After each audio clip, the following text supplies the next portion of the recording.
Quand on prononce le mot d'industrie, a priori, on se dit que ça ne nous concerne pas, que ça va pas être intéressant. Et pour une bonne raison, c'est que ça fait des années qu'on a désindustrialisé la France. Et ça, c'est pas sans conséquences. En réalité, ça a des conséquences majeures dans nos vies quotidiennes, ça a des conséquences majeures sur le long terme, ça a des conséquences majeures sur l'écologie, ça a des conséquences majeures sur notre position géopolitique pour la France. Et aujourd'hui, j'ai le grand plaisir de recevoir Anaïs Voigt-Gillis, qui est une chercheuse en géopolitique, qui a écrit un ouvrage qui s'appelle « Vers la Renaissance industrielle », qui est un essai. Et ensemble, on va parler de l'industrialisation et plus spécifiquement de la désindustrialisation de la France. Et vous allez voir, en fait, d'un sujet qui a priori peut sembler un petit peu difficile, Anaïs a vraiment cette capacité à le rendre passionnant. Et j'espère que cette conversation va autant vous intéresser que moi, elle m'a passionné. Je vous laisse l'écouter. Allez, Vlan, c'est parti.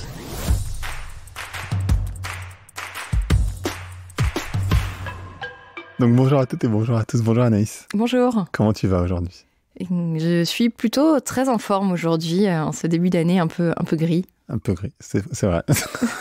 Malheureusement. On va parler d'industrie, et on va parler de industrialisation, mais surtout de désindustrialisation. Peut-être que pour débuter, une question qui est relativement simple et en même temps qui est essentielle, c'est quoi l'industrie ? Ah, c'est une vaste question. Parce qu'en fait, il y a des débats pour définir aujourd'hui ce qu'est l'industrie. L'industrie, on considère qu'en général, c'est des procédés de transformation de la matière première dans le but de produire des produits finis, du coup. Mais il y a tout un débat sur quelle est la frontière de l'industrie aujourd'hui. Et notamment, c'est tout un enjeu statistique pour savoir quel est le réel poids de la désindustrialisation en France et le réel poids de l'industrie.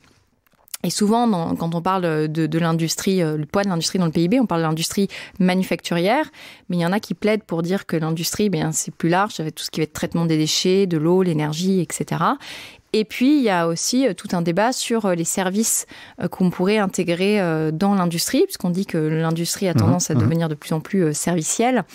Et il y a un certain nombre de secteurs qui ne vivraient pas s'il n'y avait plus d'industrie en France. Et là, on pourrait avoir une vision très très large. Mais la définition au départ de l'INSEE, c'est les procédés de transformation de la matière. Oui, c'est ça, parce qu'en fait, justement, je crois que dans l'imaginaire collectif, autant au 19e, 20e, enfin, en tout cas début 20e, on était beaucoup dans une industrie transformative.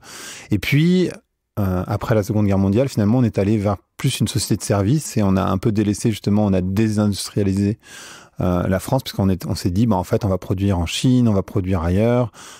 Aussi parce que l'imaginaire autour de l'industrie, elle était extrêmement polluante. Enfin, tu vois, c'était les usines, c'était les jobs d'ouvriers à la chaîne, etc., etc. On s'est dit, ça, on va pas le faire chez nous, on va le faire ailleurs.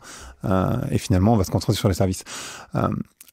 Est-ce que ça, c'est la réalité de la situation aujourd'hui en France ? Et ce qui m'intéresse, c'est de comprendre les conséquences de cette réalité. Déjà, si c'est la réalité, puis les conséquences après. Alors, ce qui est vrai, c'est que, on va dire, au tournant... En fait, la France, elle commence à se désindustrialiser à la fin des années 70. On voit l'impact sur la baisse de l'emploi industriel et la baisse de la part de l'industrie dans le produit intérieur brut. Et c'est lié à une évolution du discours. On avait l'idée que, une économie moderne, ça devait être une économie post-industrielle, plutôt tournée vers les services, et qu'on pouvait confier le fait de faire à des pays tiers. On se rend compte aujourd'hui que c'est une erreur, non seulement parce que les pays qui sont assez innovants aujourd'hui sont ceux qui ont réussi à conserver une base industrielle assez solide. Je rappelle que la France est quand même le pays le plus désindustrialisé de la zone euro, quel que soit le périmètre qu'on regarde en termes de définition de l'industrie. Et il y a eu tout un travail en fait qui a été fait en amont. C'est le travail de certains sociologues, notamment de Touraine, qui vantaient ces mérites d'une société post-industrielle, en se disant que l'industrie n'avait finalement plus sa place dans la société. Et à travers ça, à partir du moment où on s'est dit que une économie mature n'avait plus besoin de son industrie, on a déjà laissé l'industrie péricliter, c'est-à-dire on a arrêté d'avoir une grande stratégie industrielle, on a maintenu quelques politiques industrielles, mais finalement plus de vision sur quelle devait être l'industrie qu'on devait développer en France, pourquoi on voulait une industrie, au service de quel projet de société. Et on a accompagné socialement le déclin de grandes industries qui avaient été les fleurons de l'industrie française dans les années 50-60. Ça a eu des conséquences assez terribles, à la fois sur les territoires, puisque les territoires qui ont été touchés par la désindustrialisation peinent aujourd'hui à rebondir sur le plan économique. Il y a eu des conséquences sur la souveraineté, dont on prend pleinement conscience avec la crise. C'est-à-dire, on sait qu'un pays ne peut pas être totalement indépendant, mais il y a ce qu'on appelle les dépendances subies et les dépendances choisies. Et en termes de dépendance, il vaut mieux avoir des dépendances choisies, savoir avec qui finalement on se marie, avec qui on crée de la codépendance, que de se retrouver dans une situation où finalement on est un pays qui bien s'approvisionne partout et perd petit à petit son rapport de force. Ça a eu aussi des conséquences en termes de formation, puisqu'à partir du moment où on a dénigré, on a dénigré l'industrie et pendant très longtemps on a dénigré de manière générale toutes les voies manuelles, même si l'artisanat est revenu un peu plus en grâce depuis quelques années. C'était les voies manuelles, c'était des voies de garage. On pensait qu'il valait mieux envoyer les jeunes générations vers des métiers de service, avec toutes les questions aujourd'hui qui se posent dans la société sur le sens du boulot. On a beaucoup de choses qu'on voit sur les multi-jobs, etc. Mais c'est aussi lié à cette trajectoire. Et on a montré des images, donc ces industries qui ferment, de quelque chose qui était très polluant. Et c'est vrai que l'industrie a été polluante, mais aujourd'hui, on a considérablement évolué, notamment grâce à des standards socio-environnementaux très hauts en France, même parmi les plus hauts en Europe et assurément dans le monde. On a dit qu'elle était mal payée. Ce qui, objectivement, n'est pas vrai. Globalement, les salaires à qualification égale sont plus élevés dans l'industrie que dans les services, que c'était quelque chose de sale. Enfin, toutes les images d'Épinal qu'on pouvait avoir et qui ont été aussi alimentées à la fois par la science-fiction, à la fois par certains films comme le film Les temps modernes de Chaplin. Et donc, il y a tout ce discours qui s'est fait. Et la dernière chose, c'est que en se désindustrialisant, on a confié aussi notre responsabilité environnementale à des tiers. C'est-à-dire, à la fois, on a eu le truc un peu égotique ou naïf de se dire mais on peut très bien confier notre production, les tâches de production à des pays tiers tant qu'on maîtrise l'amont et l'aval, c'est là où se produisent le plus de valeur et donc on restera une économie capable de financer son modèle social, sauf qu'on se rend compte que les autres nations ont aussi des ambitions de développement, ont aussi l'ambition d'innover, d'avoir des stratégies, de sortir. Par exemple, si on prend la Chine, c'est un pays qui n'a pas envie d'être considéré comme le pays atelier du monde aujourd'hui. Et donc, il a mis en place toute une stratégie pour assurer son indépendance, alors qu'il est plutôt dans une logique, voire d'autarcie. Mais on s'est quand même bien trompé sur les ambitions des autres et on n'a pas su voir quelles auraient pu être leurs ambitions industrielles ou en tout cas leur ambition de développement pour le pays. Et on s'est aussi déresponsabilisé sur le plan environnemental, c'est-à-dire que beaucoup de choses qu'on consomme aujourd'hui, alors en termes de produits semi-finis, puisque la France devient de plus en plus un pays d'assemblage, on commerce beaucoup avec l'Allemagne, l'Italie, etc. Et en termes de produits finis, et notamment dans tout ce qui est bien de grande consommation, on a beaucoup de choses qui viennent de l'Asie, notamment le secteur le plus connu étant celui du textile. Mais à travers ça, on a confié la responsabilité de nos choix à des pays lointains en se disant que finalement nos choix environnementaux, nous n'en étions plus responsables. Donc on peut se targuer par exemple d'avoir une économie largement décarbonée, oui. Ce qu'on fait en France est largement décarboné, mais on importe des choses qui sont produites de manière assez calamiteuse. Et ça, on le fait sur l'étape d'approvisionnement, mais on le fait aussi en termes de déchets. C'est-à-dire qu'à partir du moment où on a arrêté de produire, on a aussi arrêté de penser des produits dans leur capacité à être éco-conçus, donc dans le choix des matières, dans le recyclage et donc dans la gestion de nos déchets. Et la majorité des déchets aujourd'hui sont brûlés sur le territoire national ou sont envoyés dans des pays lointains et certains sont en train de crouler sous nos déchets. Et ça, on le voit en Afrique, en Asie. C'est ça. Et tout ça, c'est aussi lié à la désindustrialisation parce qu'on n'a plus pensé l'écosystème industriel. Et en fait, si ça vient des années 70, c'était donc j'imagine Giscard d'Estaing, oui, qui à l'époque avait essayé de faire sortir tous les musulmans qui étaient venus, tous les Algériens principalement, qui étaient venus pour justement reconstruire la France après la guerre d'Algérie. Et donc ça va dans le même mouvement, j'imagine, c'est-à-dire qu'en fait, en voulant faire sortir les Algériens à ce moment-là, il a voulu aussi désindustrialiser en se disant, en fait, cette France-là, c'est pas la France que je veux pour demain. Alors, je connais pas assez l'histoire pour apporter une réponse très claire là-dessus. En fait, Giscard d'Estaing, c'est un profil un peu particulier par rapport à ce qu'était De Gaulle ou Pompidou, avec l'idée, déjà, De Gaulle et Pompidou, on était vraiment dans la reconstruction de la France, l'idée qu'il fallait se redoter de compétences techniques et d'un appareil productif solide pour être indépendant face aux États-Unis. Et De Gaulle mise très clairement sur l'aéronautique, l'informatique avec le plan de calcul qui n'a pas été un succès avec le recul, et le nucléaire, donc l'énergie, et cette volonté d'être totalement indépendant des États-Unis. On a donc créé des grands champions nationaux, des grandes entreprises nationales qui n'ont pas su, à mon avis, vraiment se préparer au transfert vers l'Union européenne, avec tout ce que ça a sous-entendu en termes de modification des aides aux entreprises, en termes de nouveaux droits de la concurrence, etc. Et Giscard d'Estaing, il est plutôt vu comme un réformateur. Et il avait certainement, en tout cas, il n'avait pas une vision aussi accrue du rôle de l'industrie dans un pays que ne pouvaient l'avoir ses prédécesseurs. Et puis, on est dans un contexte qui commence à se tendre. C'est-à-dire, on a premier et deuxième choc pétrolier. On a des barrières, des barrières commerciales qui commencent un peu à tomber. On a la Chine qui est en train de s'ouvrir au reste du monde, 1979, si mes souvenirs sont bons. Et donc, on a des nouveaux territoires qui s'ouvrent, qui sont à la fois des marchés, mais qui sont aussi la mise à disposition d'une main-d'œuvre peu chère. Et là, le réflexe, sachant qu'il y a quand même des secteurs industriels, notamment tout ce qui était dans les extractions de matières premières, etc., qui ont commencé à souffrir dès les années 60 par nos choix industriels. Mais on n'a pas su aussi se réformer. C'est-à-dire les entreprises françaises, elles n'ont pas su à un moment se moderniser. Pourquoi les Royaume-Uni fait sa première révolution industrielle? C'est tout simplement parce que elle se rend compte que sur le tissage du coton, il y a une concurrence très forte du côté de la Chine et de l'Inde, avec des métiers totalement manuels. On invente le métier à tisser qui permet, par l'automatisation, de réduire certains coûts et donc de regagner des parts de marché, d'être à nouveau compétitif face à ces pays. Et nous, on est un pays... Il y a un truc qui m'a marqué, qu'on m'a raconté quand j'étais petite. On m'a dit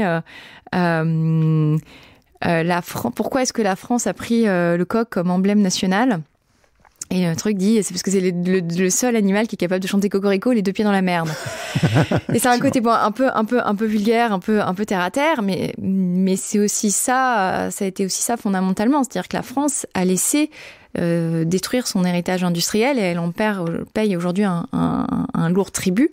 Et la capacité de rebond de notre économie, c'est-à-dire que au-delà de la désindustrialisation, c'est notre capacité à recréer de la valeur sur notre territoire. Et quand on voit les rapports qui succèdent sur on produit des choses en France et elles sont transformées ailleurs, les pays qui font ça sont des pays en voie de développement. Et d'ailleurs, les stratégies pour essayer de sortir de ces pays de cette situation, c'est d'arriver à leur permettre de constituer un tissu industriel. Et en même temps, on fait des choses fantastiques. Et on a des gens qui font des choses fantastiques, il ne faut pas non plus le nier. Alors, peut-être qu'une question qui peut sembler idiote et en même temps qui est hyper importante, c'est en quoi c'est important pour les Français de se dire, finalement, est-ce que c'est produit en France, est-ce que c'est produit à l'étranger? L'important, c'est ma capacité à acheter finalement. Et en quoi c'est essentiel? Alors, je pense qu'on a eu une partie de la réponse pendant la crise sanitaire, ce que tu disais, c'est-à-dire avec cette incapacité à produire des masques, cette incapacité à produire des vaccins, cette incapacité à tout faire finalement, mais de manière plus large, en quoi c'est important, autant à court terme et à long terme, parce qu'il y a aussi des impacts, tu parlais d'écologie, mais il y a aussi un impact, je crois, sur l'emploi, et donc du coup, on pourrait réfléchir à, peut-être que ça te coûte moins cher à un instant T, mais à long terme, finalement, ça te coûte plus cher, parce que quelque part, il n'y a pas d'emploi. Enfin, c'est toute cette articulation que j'aimerais bien que tu... Il y a plein de choses à dire. Sur la première chose, c'est l'industrie, c'est la réponse un peu à trois questions. Donc je disais, il y a la souveraineté, la capacité à choisir ses dépendances, et en tout cas ne dépendre pas d'un pays tiers. La deuxième chose, c'est la cohésion sociale et territoriale, puisque l'industrie, on considère qu'un emploi direct dans l'industrie génère 2 à 3 emplois indirects plus les emplois induits. C'est-à-dire que quand une industrie se développe dans un écosystème, c'est à la fois tous les emplois indirects qu'elle va créer nécessaires à son activité. Ça peut être des emplois dans la maintenance, dans la logistique, etc. Et les emplois induits, c'est quand on a une usine dans un bassin de vie, on va peut-être avoir des commerces qui vont se réouvrir, on va peut-être avoir des postes administratifs qui vont être supplémentaires, puisque si, selon la taille de l'usine, on a des familles qui viennent, ça peut être des postes, des classes maintenues, ça peut être plein de choses qui font que l'industrie a une capacité d'effet d'entraînement sur l'économie que n'a pas forcément un autre secteur. C'est une capacité à innover, à exporter que n'ont pas les autres secteurs. Et la troisième raison, c'est la raison environnementale, c'est qu'on sait que produire sur le territoire français, avec un nécessaire effort de sobriété et de repenser les produits quand même, permet d'être plus vertueux sur le plan environnemental. Et donc, quand on est à un moment où le réchauffement climatique devient quelque chose de vraiment critique, même si on peine à réagir, reproduire en France, donc avec des circuits courts, produire aussi en fonction de la demande, parce que plus on produit loin, plus les stocks pour l'entreprise et donc le risque d'invendu sont importants. Et donc, pour le consommateur, il y a la question du pouvoir d'achat que j'entends, qui n'est pas totalement fausse. Il y a deux choses. Il y a à la fois arriver à passer d'un raisonnement en coût d'achat par rapport en coût de possession. Et ça, c'est une exigence aussi. C'est-à-dire que le Made in France doit devenir irréprochable. On ne peut pas se permettre de la non-qualité quand on est sur du Made in France. Je veux dire que j'achète peut-être quelque chose aujourd'hui pas cher, mais je vais avoir un temps d'usage moins long. Alors après, ça questionne aussi nos habitudes de consommation, nos choix, le fait qu'on est parfois habitué à avoir tout maintenant, échanger rapidement, et ce qui, dans le contexte environnemental, devient quand même compliqué, c'est-à-dire acheter pour ne pas utiliser ou acheter pour jeter, ça ne l'a jamais été, mais ça l'est encore moins responsable. Et pour les entreprises, c'est ce qu'on appelle le coût complet de possession. C'est-à-dire ne pas regarder uniquement le coût d'achat d'un produit, mais regarder tout ce que ça génère en termes de coûts liés à la non-qualité, de coûts liés au surstock, de coûts liés au transport, etc. Et on se rend compte que finalement, quand on est sur cette approche coût complet de possession, c'est le TCO en anglais, Total Cost of Ownership, j'y arrive pas mieux, donc c'est très bien. On se rend compte que finalement, ça tend à relativiser le surcoût. Il y a aussi des phénomènes d'automatisation et je suis pas du tout contre l'automatisation. Je pense qu'en fait, on se rend compte qu'aujourd'hui, tous les pays qui sont plutôt puissants sur le plan industriel sont des pays fortement automatisés, que ce soit la Corée du Sud, que ce soit l'Allemagne, que ce soit alors Corée du Sud, Japon, beaucoup plus automatisés que ce qu'on a en Europe, mais en Europe, l'Allemagne et l'Italie sont plus que nous. Parce que l'enjeu numéro 1, ça reste d'être capable de créer de la valeur sur notre territoire pour financer notre modèle social. Et créer de la valeur d'une certaine manière, je le dis de manière un peu provoque, si on crée suffisamment de valeur, on saura comment la redistribuer.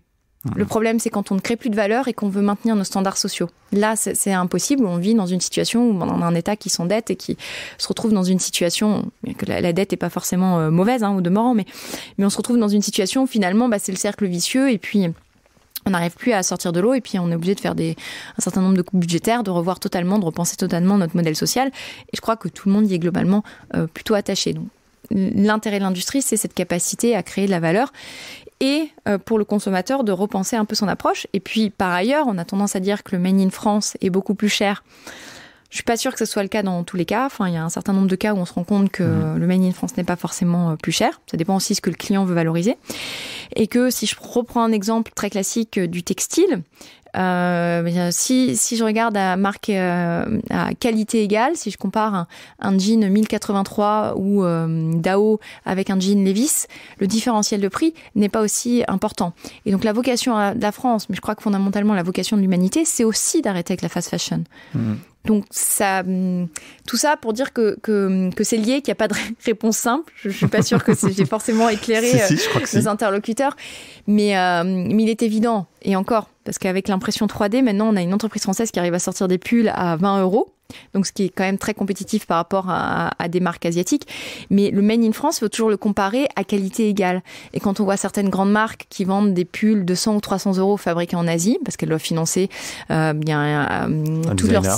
designer, enfin les autres aussi, mais leur système de marketing, les stocks, des systèmes de distribution qui ne sont pas les mêmes, avec des boutiques physiques, alors que beaucoup de boutiques de marques françaises finalement ont assez peu de boutiques physiques. Enfin, il y a un certain nombre de choses qui expliquent le coût.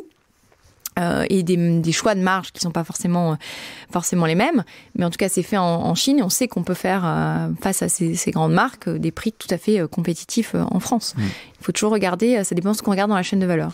Ça fait penser à cette phrase qui dit que le produit le plus cher, c'est celui que tu jettes. Et en fait, tu vois, dans la fast fashion, tu as quand même beaucoup ce truc-là, parce qu'en fait, il y a un coût d'usage hyper élevé dans la fast fashion, parce que finalement, si tu utilises un produit, je sais pas, un t-shirt, une robe, un pantalon, peu importe, et que tu le mets 2 fois et que tu le jettes, ou 3 fois, ou peu importe, le coût d'usage, il est énorme en réalité. Ça me fait penser, je sais pas si t'as écouté le dernier album d'Orelsan. Tu t'as écouté ou pas ? Si, ouais. Et tu sais, il y a cette chanson qui s'appelle Baise le monde, je crois, où il prend cet exemple justement de, tu vois, on lui dit, donc il parle d'un jogging. Et donc son pote qui lui dit mais il vient d'où ce jogging, c'est incroyable, et donc il explique le processus.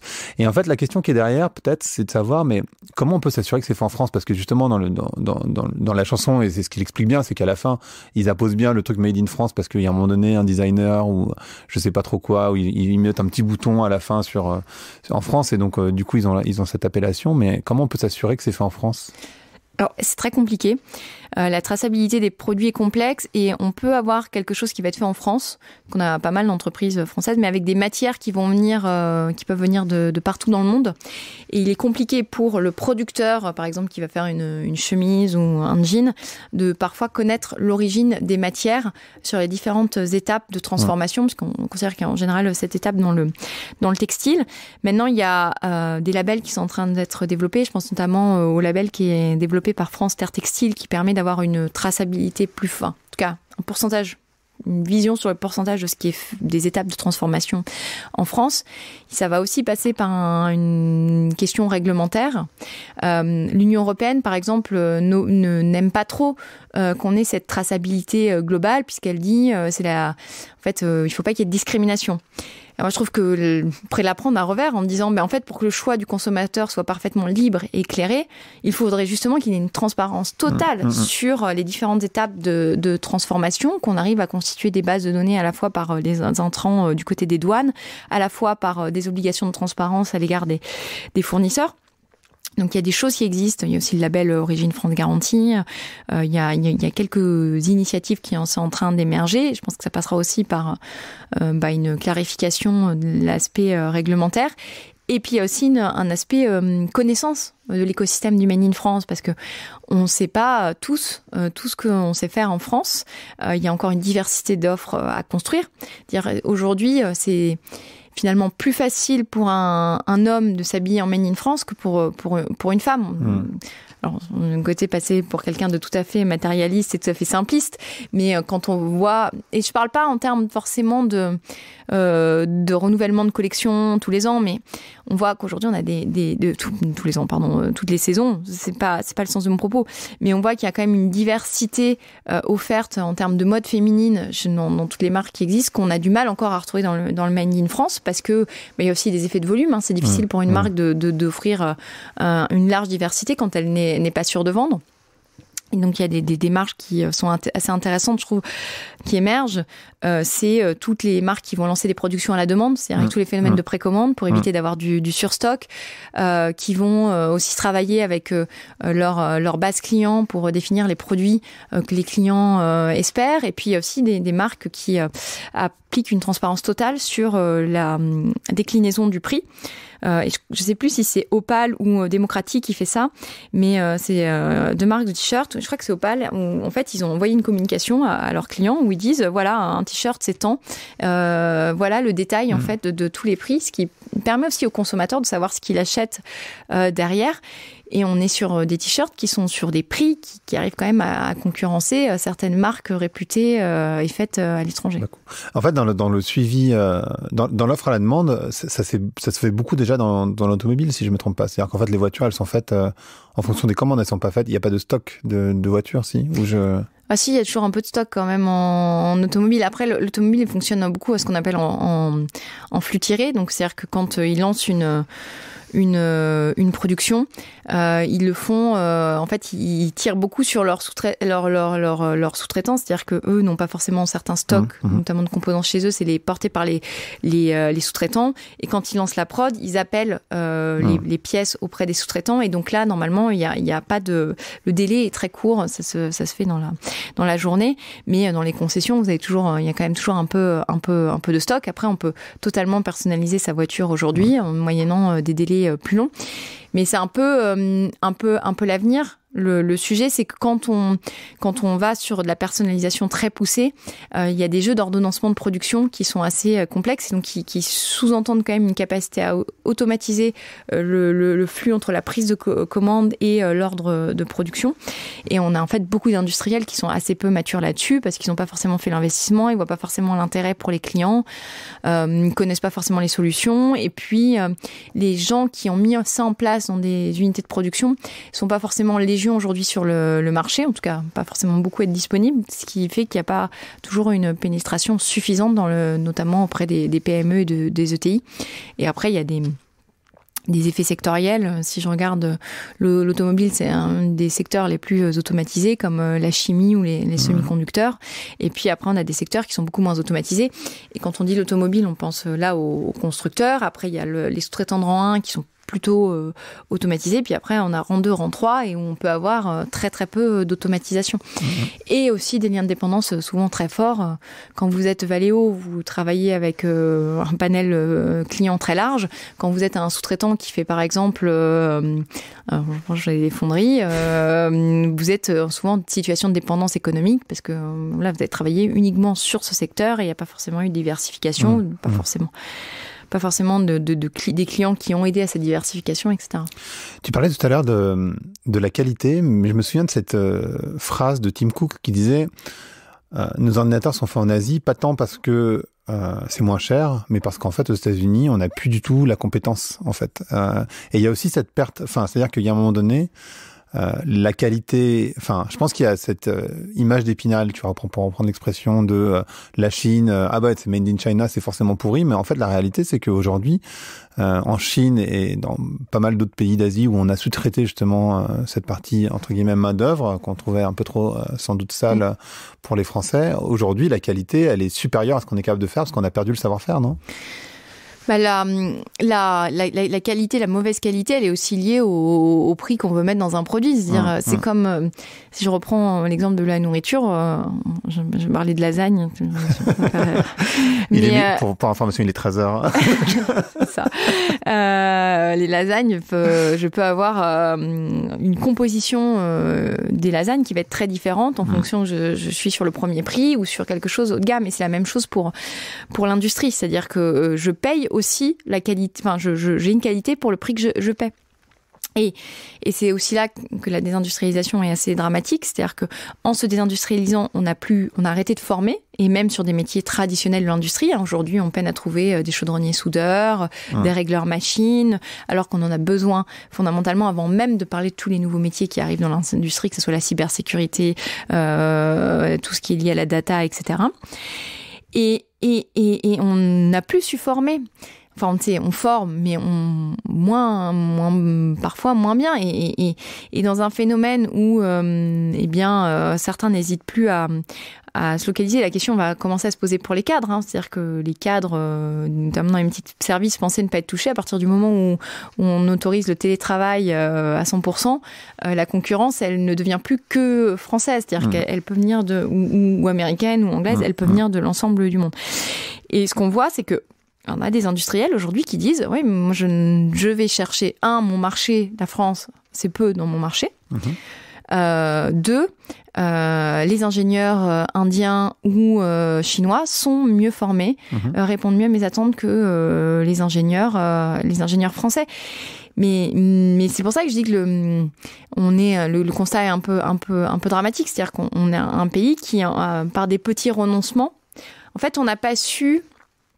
En se désindustrialisant, on n'a pas su réattaquer d'autres secteurs qui nous auraient permis de recréer de la valeur de manière similaire. Et on a perdu plein de choses. Ce qui ne veut pas dire qu'on ne fait pas des choses exceptionnelles. Enfin, on a des leaders européens ou mondiaux dans différents secteurs qui sont souvent pas connus du grand public. On sait faire des choses. On a une intelligence collective qui peut être très forte quand on est capable de tous se mettre autour de la table pour s'entendre pour le chemin à tracer ensemble. Mais il est vrai aussi qu'on est face à une concurrence internationale et de plus en plus pointue, puisque, comme je le disais tout à l'heure, la Chine, elle a plus l'ambition d'être un pays low cost, donc elle a envoyé des gens, des Chinois à être formés dans le monde entier, et deux, elle a développé ses capacités de formation, comme elle a développé ses capacités de production, et surtout, elle s'est dotée d'une vision. Tout l'enjeu, c'est la vision, en fait. C'est quelle est notre vision commune? Où est-ce qu'on a envie d'aller ensemble? Quel projet de société on a envie de construire pour la France? Et une fois qu'on sera d'accord sur cette vision, on peut définir là où on veut être autonome, les industries qu'on veut reconstruire sur le territoire, et y aller et mettre les moyens financiers sur la table. Je trouve qu'il y a un exemple que je voulais donner, puis que je viens d'oublier, c'est un peu ridicule, mais... C'est pas très grave, mais si tu veux, je peux reprendre.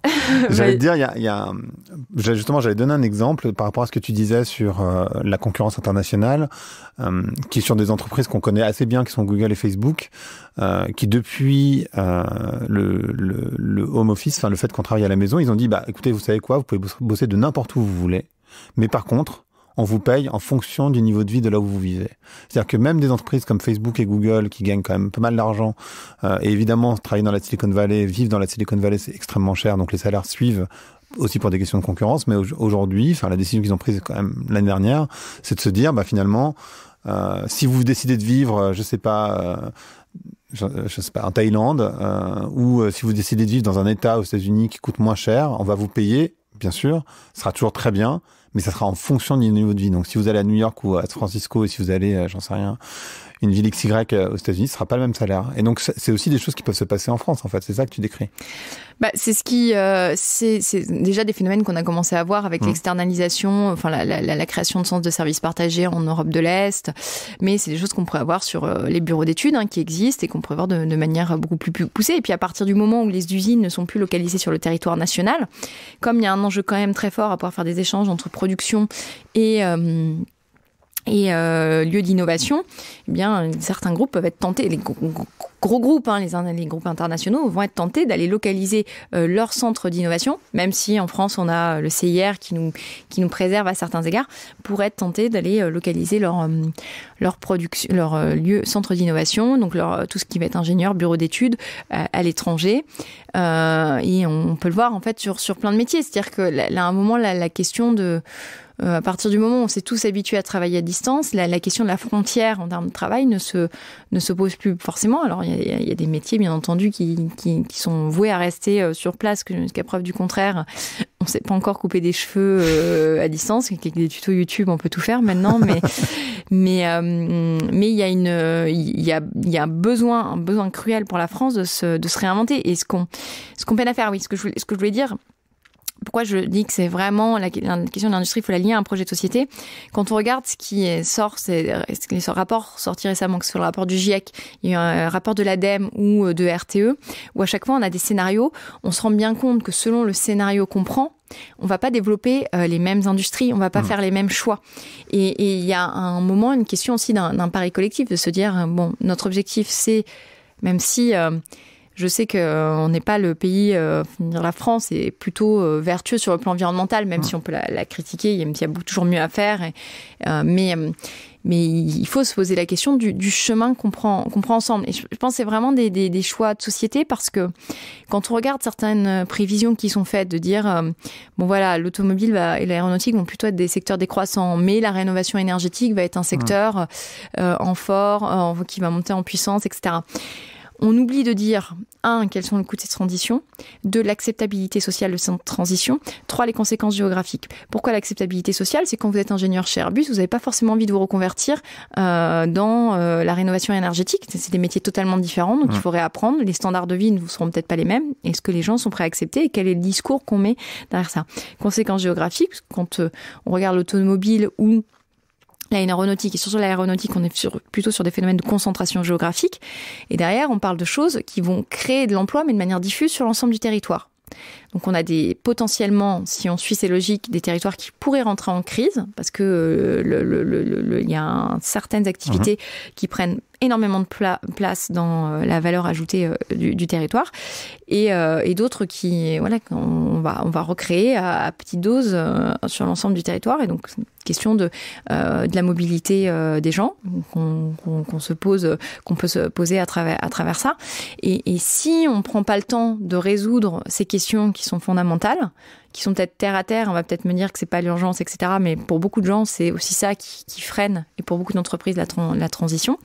Alors on va stagner, et puis on se retrouvera en 2050 avec des ours blancs redevenus bruns qui seront sur nos plages en Nouvelle-Aquitaine, voire peut-être dans le centre. Une des discussions que j'ai eues avec David Jays, que tu connais, c'est de se dire finalement que une des choses qui va être essentielle, c'est effectivement de tout relocaliser, mais il y a aussi des questions par rapport à l'Europe, évidemment.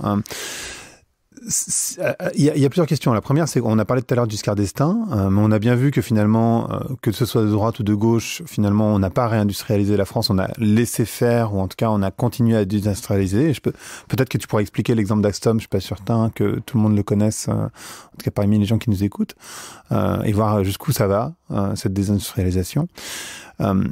C'est cool. Alors, d'abord, peut-être parler de l'aspect des politiques.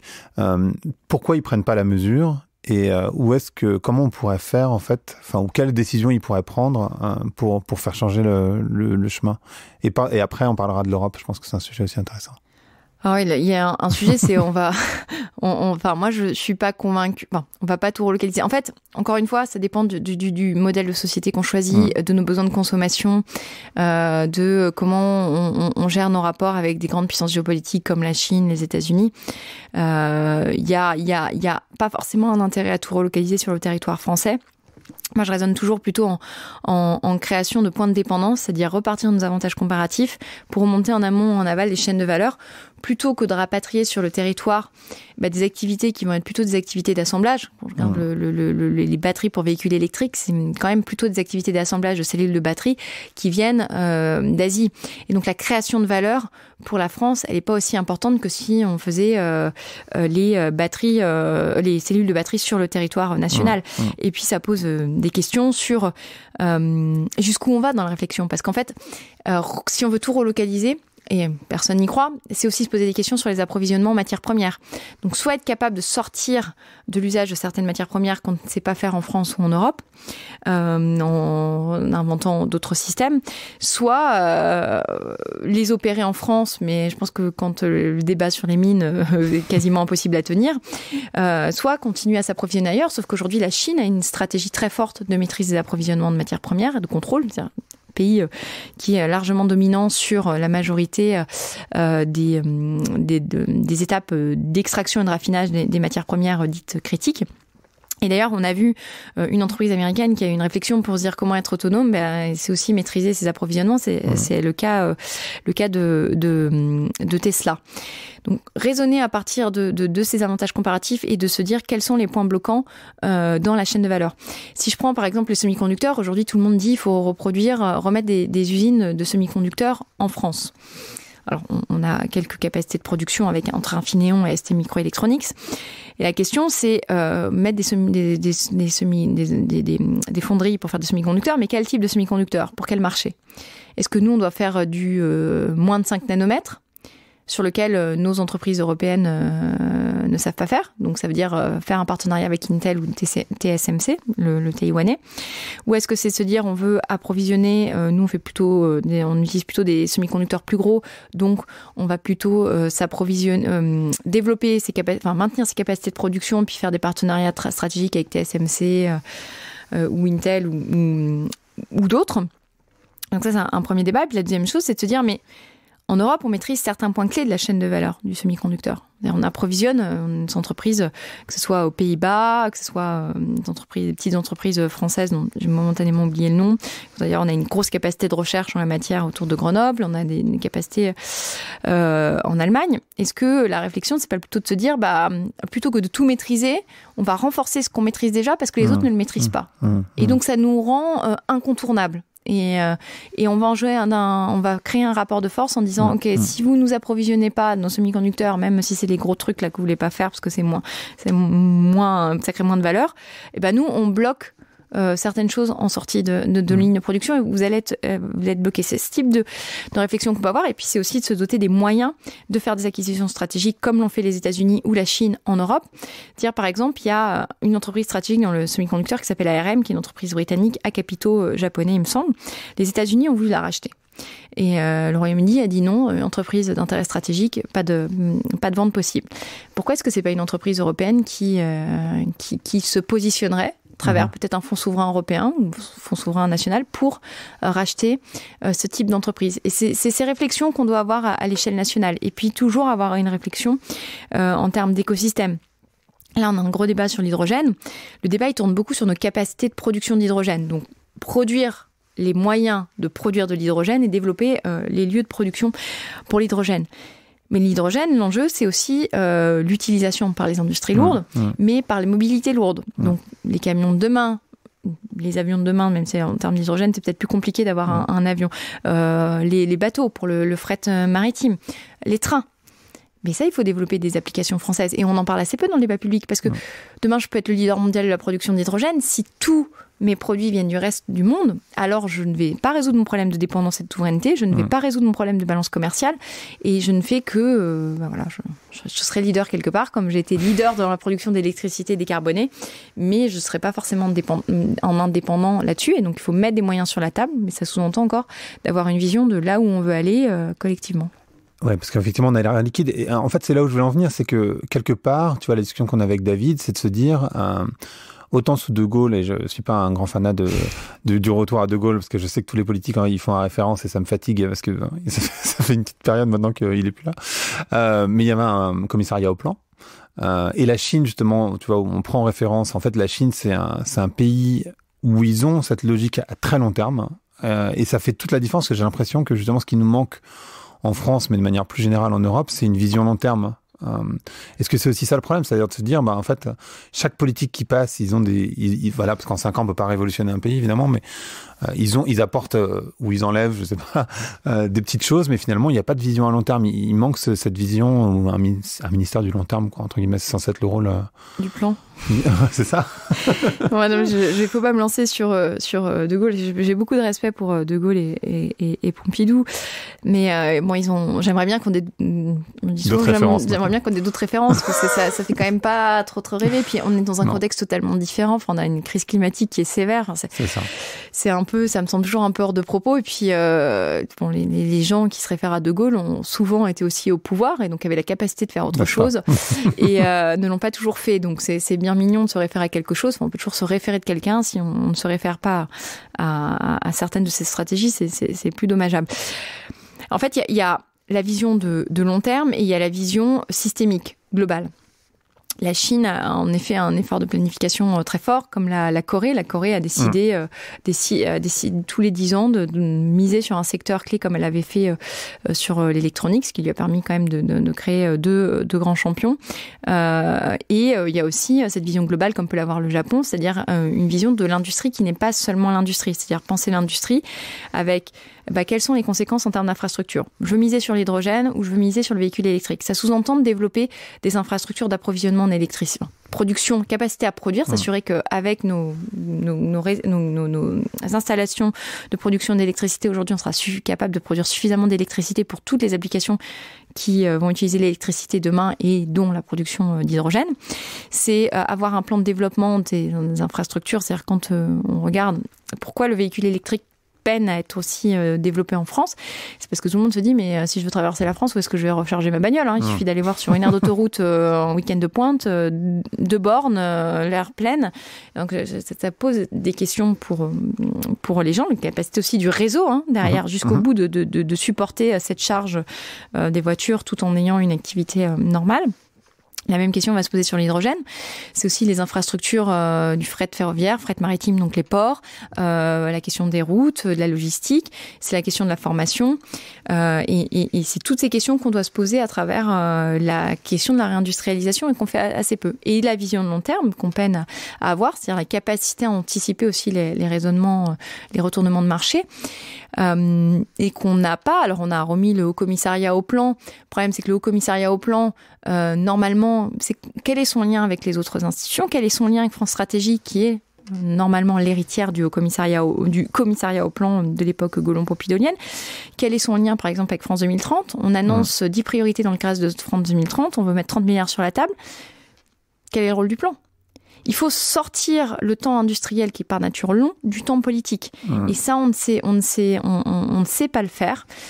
Ce qui est bien dommageable. Et puis après, c'est s'assurer du lien entre nos ambitions industrielles avec nos ambitions environnementales, de rendre compte de ça. C'est-à-dire, quand j'en prends aujourd'hui, je suis pas sûre que nos stratégies industrielles soient toujours bien liées avec notre stratégie nationale bas carbone. Et puis, la décarbonation de l'économie, c'est une chose qui est primordiale. Après, il y a tous les enjeux de passer d'une économie linéaire à une économie circulaire, sur lequel on a assez peu de réflexion. Puis il y a les enjeux de choix de matière, de respect de la biodiversité et de l'environnement, parce que, grosso modo, on peut demain décarboner totalement notre économie.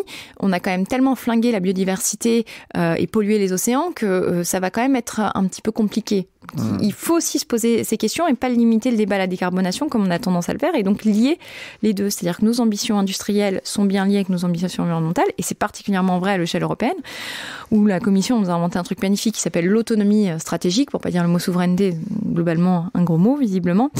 L'autonomie stratégique, très bien. Le Green Deal qui va conduire très vraisemblablement à renforcer notre dépendance en termes de matières premières critiques à l'égard de la Chine. Et on parle d'autonomie stratégique. Et là, on se rend compte qu'il y a deux visions différentes. Et puis, quand on regarde ce que veut Margaret Vestager d'un côté et Thierry Breton de l'autre sur les semi-conducteurs, on se rend compte que déjà, au sein de la Commission, il y a des visions très différentes de ce que doit être l'autonomie et l'avenir du continent. C'est lié à des cultures différentes, c'est lié à une appréhension du monde qui est différente. Et on reste, même si l'Europe ambitionne de devenir une puissance géopolitique, de par sa construction et de par les gens qui la gouvernent, peine à avoir cette vision du monde. C'est-à-dire, aujourd'hui, incapable d'imposer de la réciprocité dans l'accès marché public européen, on peine à contrôler les investissements étrangers, on n'a pas de... On reste les gentils, c'est-à-dire on se dit, si on fait bien, les autres finiront par faire bien. Non, ça marche pas. Globalement, on a vu que ça marchait pas. Il faut s'imposer, mais de la réciprocité, ça veut dire qu'il faut pas créer de la guerre, faut pas rentrer dans des phénomènes de guerre commerciale, peut-être comme l'ont fait les États-Unis, mais il faut avoir un discours ferme et qui soit porté par les 27 États européens. Et justement, tu parles d'Europe. Là arrivent les présidentielles. Il y a de plus en plus de politiques qui se positionnent anti-Europe. Donc là, la France a pris la présidence. Je sais pas si tu as vu le débat autour du drapeau qui a été mis sur l'Arc de Triomphe, mais que ce soit Pécresse, que ce soit, évidemment, Le Pen, Zemmour, moins étonnant, mais aussi Mélenchon. Ils se positionnent tous contre, en fait. Enfin, c'est très étonnant. Et du coup, moi, en tout cas, ça me surprend, mais je voulais savoir le rôle de l'Europe dans tout ça. Est-ce que c'est un poids? Enfin, comment toi, tu l'envisages? Alors, je suis la génération qui a grandi avec Erasmus et l'Europe. Quand j'étais au collège, l'Europe, c'était le truc tendance. Tu te sentais pas européen, t'avais raté ta vie un peu. Donc moi, je me sens profondément européenne, mais certains diront que j'appartiens à l'élite mondialisée qui n'a pas été touchée par la crise et que voilà. Il y a plusieurs choses. L'Europe, dans sa construction aujourd'hui, elle est inaboutie. C'est-à-dire, on n'a pas de souveraineté européenne, on a 27 souverainetés nationales, on a des délégations de souveraineté, mais globalement, l'Europe souffre en fait de ces rapports de force entre les États, puisque on n'a pas du tout une situation harmonisée, on a un dumping social et fiscal qui est assez fort au sein de l'Union européenne, on a des États qui poussent certaines choses et on s'oppose à d'autres en fonction de leurs intérêts géostratégiques comme commerciaux. La taxe carbone aux frontières européennes, par exemple, ce n'est pas gagné quand on voit les positions que prennent les pays du nord de l'Europe. C'est quand même des gestions assez assez calamiteuses, des crises qui ont créé un trauma collectif. La manière dont la crise a été gérée en 2008 et les conséquences sur la Grèce, ça contribue à renforcer le sentiment anti-européen. Et en même temps, même si on peut critiquer beaucoup l'Union européenne et qu'il y a plein de choses, l'Union européenne, ça reste les États membres. C'est-à-dire que beaucoup de choses sont décidées par les États membres. Chaque État membre a plus ou moins son représentant à la Commission. Il y a des choses qui se passent en Conseil des ministres. Et donc souvent, on accuse l'Europe. Mais en fait, l'Europe, elle n'est que le résultat de nos conséquences nationales. Alors je vois maintenant tout le monde appelle, beaucoup de gens disent il faut arrêter avec la supériorité du droit européen sur le droit national. Mais ça, c'est commencer à détricoter l'Europe. Et on peut critiquer l'Europe, on peut la remettre en question, on peut vouloir la changer. Je pense qu'il y a beaucoup de choses à revoir, en termes politiques de la concurrence, des aberrations, enfin. Mais il ne faut pas oublier que souvent l'Europe est le bouc émissaire de l'inaction et du manque de vision de nos responsables politiques. Et il est beaucoup plus facile de dire c'est de la faute de l'Europe que de dire eh bien non, c'est de la faute de mon action. Parce qu'il y a aussi une réalité, c'est qu'il y a certains pays, par exemple sur l'industrie, qui ont maintenu une base industrielle, même dans le contexte européen. Alors je sais que l'euro, par rapport à la France, qui avait tendance à pratiquer des politiques de dévaluation de sa monnaie, c'est pas forcément idéal, que on n'a pas forcément su avoir le rapport de force qu'il fallait au sein de l'Union européenne. Mais je reste quand même convaincue que notre situation, elle est beaucoup liée à nos choix, que ce soit les choix politiques, que ce soit les choix des entreprises, et que dans un autre contexte, on n'aurait pas forcément su, ou alors on aurait gardé une base industrielle, mais on se serait quand même affaissé, puisqu'on n'aurait pas forcément misé sur les hautes technologies, etc. On a raté des tournants, on manque collectivement de vision et d'ambition, et on parlait de l'imaginaire. Je pense on a du mal à avoir un imaginaire commun aujourd'hui. Quand on traverse la France, c'est bien le problème. Cette petite expérience récemment, plusieurs reprises, on n'a plus d'imaginaire commun et on n'a plus de rêve, commun. Alors je dis pas que notre rêve, ça doit être de construire des avions, parce que je sais que ça a fait débat récemment,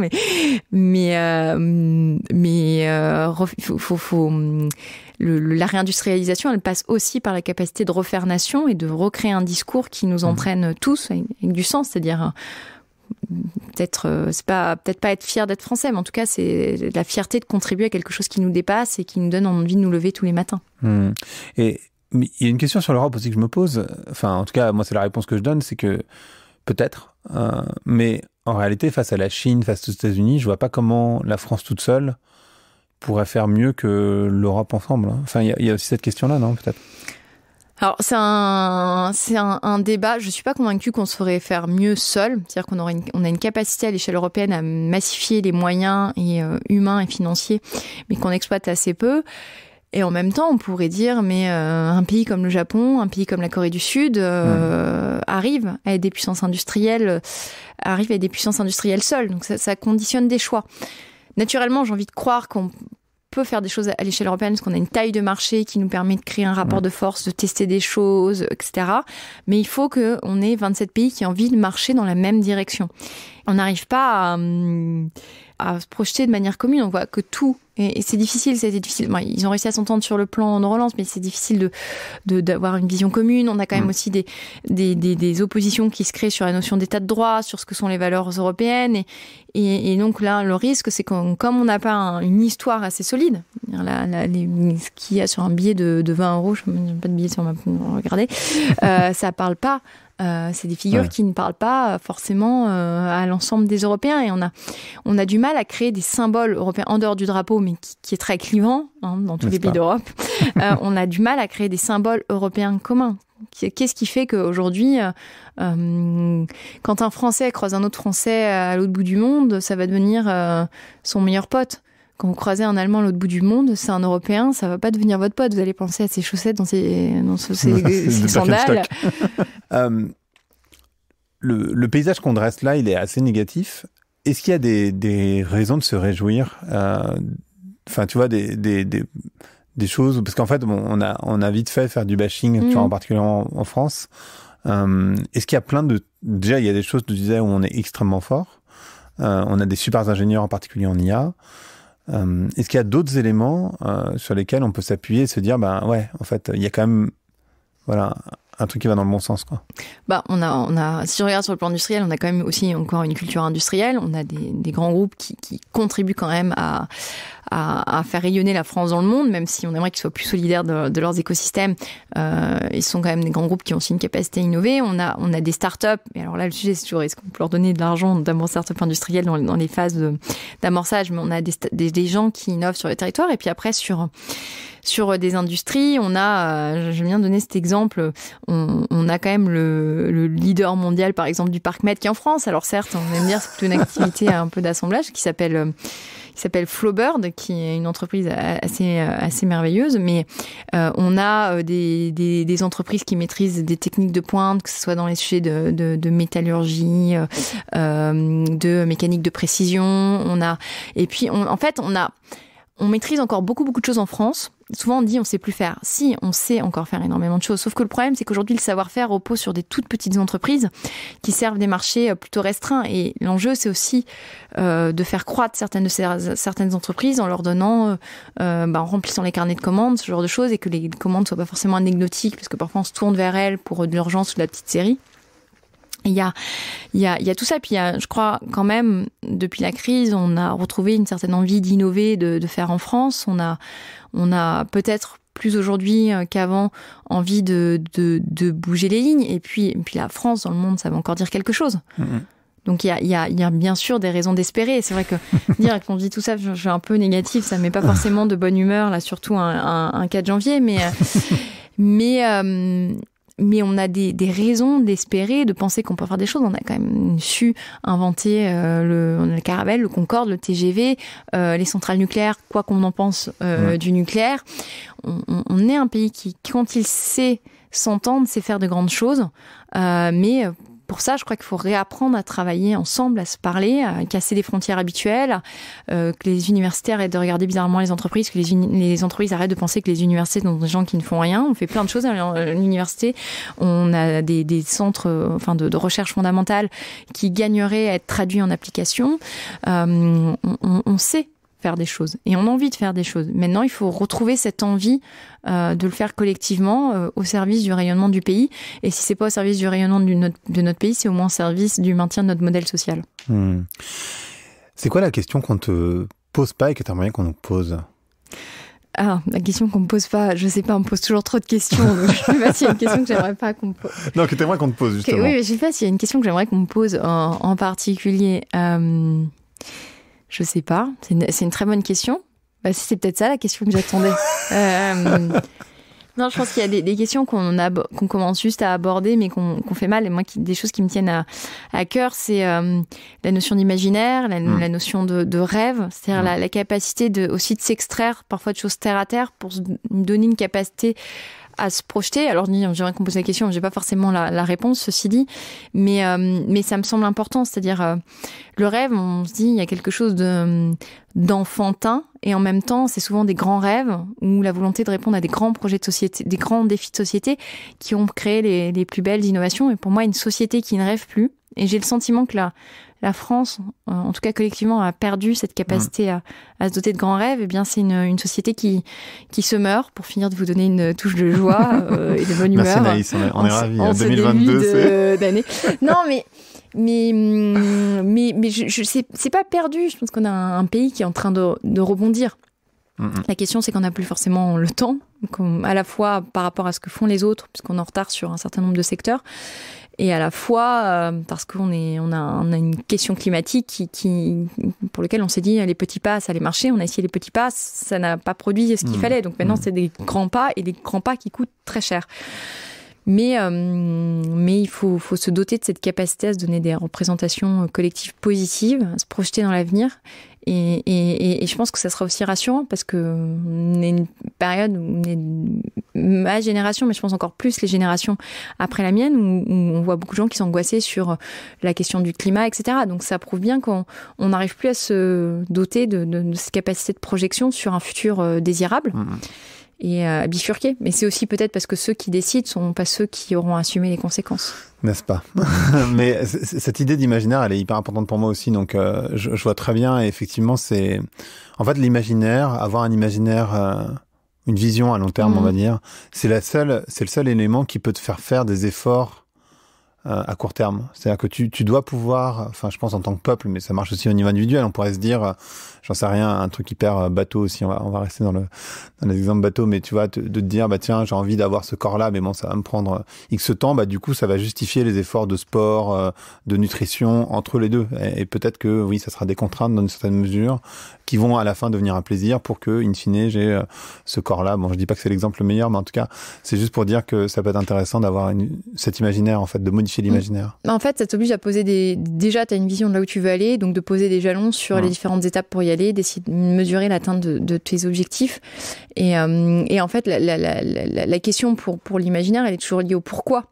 C'est-à-dire pourquoi je fais, qu'est-ce qui me pousse à agir, c'est ma raison d'agir et qui s'applique très bien, aussi bien pour une société que pour une entreprise. Je crois plus à la raison d'agir, mais ça c'est les gens de l'économie sociale et solidaire qui m'ont poussé qui m'ont pas pollué, en tout cas qui m'ont incité en bien à aller sur cette réflexion de raison d'agir. La raison, c'est pourquoi on fait les choses. Pourquoi est-ce qu'on veut une industrie? Pourquoi est-ce qu'on veut transformer notre société? Et après, comment? Si on se demande pas pourquoi on fait les choses, mettre un comment, c'est toujours plus simple de dire comment que pourquoi. Et puis quand on a défini le pourquoi, on évitera peut-être des abandons, parce que j'ai pas répondu sur Alstom et Siemens tout à l'heure. Non, pas Alstom et Siemens. Il y a eu Alstom et Siemens, mais Alstom et GE, c'est-à-dire la vente d'une partie des activités. Il y a eu 2 ventes. Il y a des experts, plus grands experts que moi du dossier, mais il y a eu les choix faits fin des années 90 et puis la vente récente de la branche énergie d'Alstom au groupe GE, ce qui pose des questions, parce qu'à partir du moment où on veut se redoter d'une puissance nucléaire, il y a aussi le fait de savoir construire ces centrales, et on a perdu certaines compétences, et là on parle de racheter une partie des activités, mais ça pose beaucoup de questions de est-ce qu'on va racheter les brevets, est-ce qu'on va juste racheter une activité de production, et GE a aussi fait le choix de se désengager presque complètement du site de Belfort là-dessus. Et alors, si je peux me permettre trois références sur le sujet, parce que ce sera sûrement mieux. Il y a un très beau documentaire qui est sorti il y a très longtemps et que je conseille à toutes les personnes qui ont une vision assez négative des syndicats, parce qu'on a une vision assez négative des syndicats en France. C'est Belfort, les enfants du lion. C'est un documentaire qui a été fait sur France 3 sur le combat des salariés de Alstom pour essayer de trouver des solutions pour maintenir une activité sur le site de Belfort, et qui, pour tous ceux qui doutent de l'utilité des syndicats, les réconciliera sûrement avec, et montre tout ce combat. Il y avait un autre documentaire qui avait été fait sur Alstom, dont j'ai oublié le nom, et sinon je renvoie à un article qui a été écrit par Nicolas Moinet et Olivier Coussy pour la Revue française de gestion sur, je crois que c'est Alstom, l'extension du domaine de la manipulation, de la domination. Enfin bon, en tout cas, avec Olivier Coussy et Nicolas Moinet, on peut le retrouver facilement. Je mettrai en lien. On mettra en lien, exactement. Et qui montre en fait tout ce qu'on a laissé partir, et le fait qu'on peine à avoir des stratégies d'intelligence économique, de diplomatie économique, ce qu'on a aussi vu avec le cas des sous-marins très récemment. Et Alstom, c'est assez symptomatique, parce que ça s'est produit maintenant il y a plus de 5 ans. Et c'est quelque chose qui revient régulièrement dans le discours. Donc il y a un vrai trauma national et le sentiment d'avoir perdu un fleuron. Et ce qui est assez intéressant, c'est qu'au Royaume-Uni, quand les gens se sont mobilisés derrière le drapeau de l'Union Jack, c'était souvent pour sauver des fleurons industriels, avec le fait qu'on ne voulait pas que les fleurons industriels britanniques soient vendus, et d'autant plus pas forcément vendus à des groupes indiens ou chinois pour un certain nombre de schémas de représentation collective. Et je crois que c'est un peu ce qu'on vit avec Alstom. C'est le sentiment d'être allé trop loin, d'avoir perdu une part de notre souveraineté, mais surtout une part de notre fierté nationale.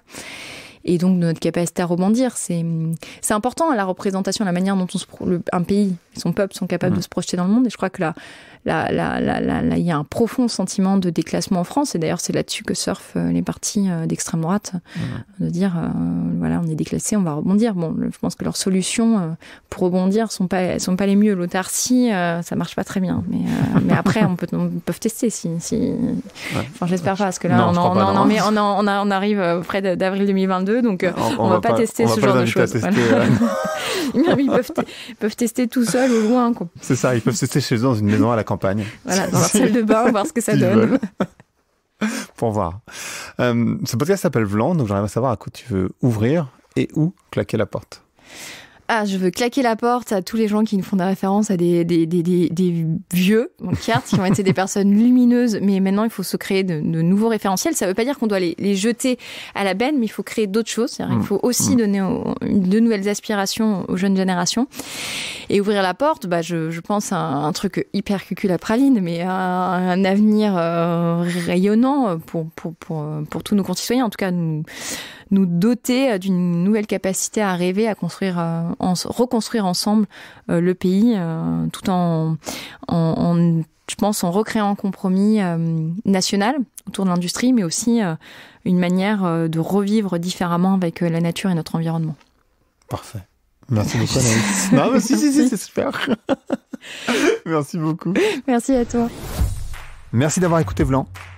Si vous avez aimé l'émission, n'hésitez pas à mettre des étoiles sur vos plateformes de podcast préférées. Vous pouvez aussi partager l'épisode sur vos réseaux sociaux, Instagram Stories, Facebook, LinkedIn, où vous voulez. Je suis Grégory Pouy. Vous pouvez me retrouver sur l'intégralité des plateformes sous le nom Greg from Paris. Si vous avez des idées pour des invités, si vous avez des commentaires, n'hésitez surtout pas à m'envoyer un message. Allez, merci et à bientôt.